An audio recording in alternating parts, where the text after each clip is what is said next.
In this video, we're going to be taking a look at weathering. But to do this, we need to have something painted first. So, let's dig into my big old box of plastic purgatory where I'll have plenty of stuff already built, won't need too much work, and I can just simply repaint and, well, really go to town on it in terms of weathering. So, let's pick something out, shall we?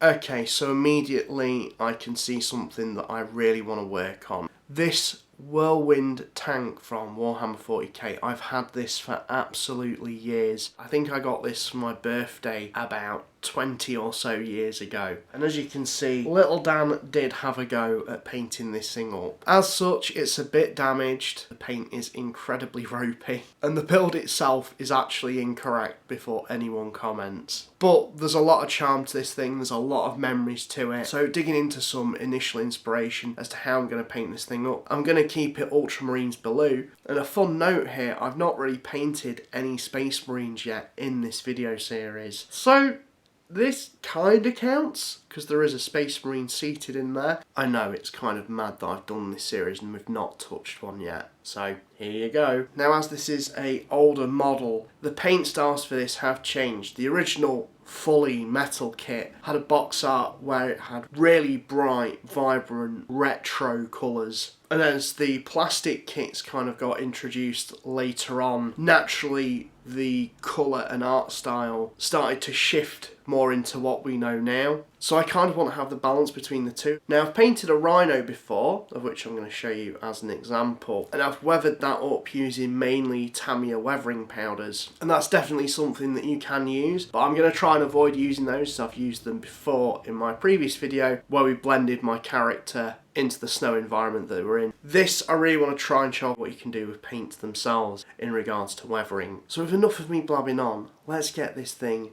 painted up, ready for that stage.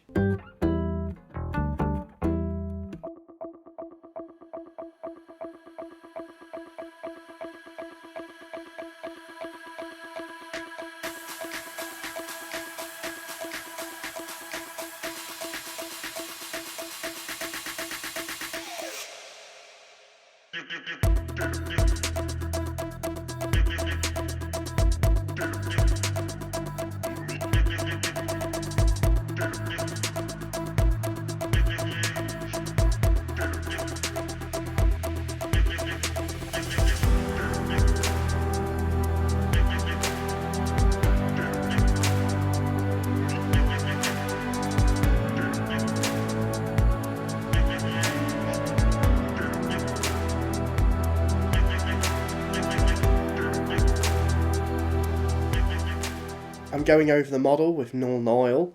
This is to create shading, but also when you put it over the metallic parts, it creates a nice weathering effect, dulling down the shiny colour. I then repaint over the raised surfaces with Macragge Blue and Evil Sun Scarlet to bring out those colours again that have been dulled down.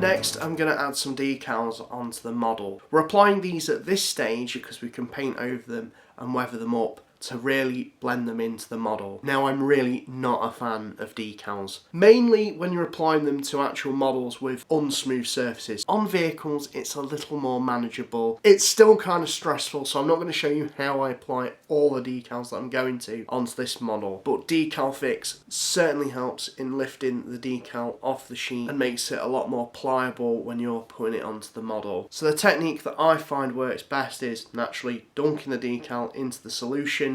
In the period that it's soaking, I get a little bit on my brush, apply it on the area that I'm going to be working on or wanting the decal to be. I grab my tweezers and put it next to the area in the region I want to be. then slide the decal off gently with a brush into the position, or roughly the position that I want it to be.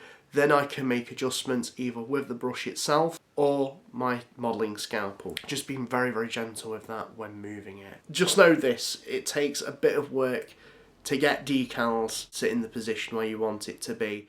I smooth it out a little bit with a brush or even a bit of tissue paper just to dab off some of that excess moisture and then leave it to set. I then use clear matte varnish over the decal just to seal that in. It is worth noting this kind of matte varnish that I'm using can in some cases strip the paint, namely in terms of washes I've noticed. Just apply this on quite thinly and leave this to set, and this keeps your decal nice and secure and hopefully should stop silvering.